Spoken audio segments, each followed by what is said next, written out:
The Breville Dose Control Pro comes with two handy features, the pause function and manual grinding option.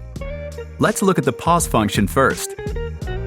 By pressing the Start Cancel button during operation, you'll be able to pause the grinder for up to 10 seconds to collapse and settle your coffee in the portafilter. The Start Cancel button will slowly flash while paused. Reinsert the portafilter and press the button again to resume grinding the remaining dose. Or to cancel the remaining time, press and hold the Start Cancel button for 1 second. Now, if you prefer to have complete control over how much coffee is dispensed, you'll appreciate the manual grinding feature.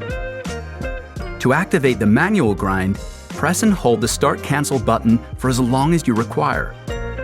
To stop further grinding, simply release the Start Cancel button. It's that easy.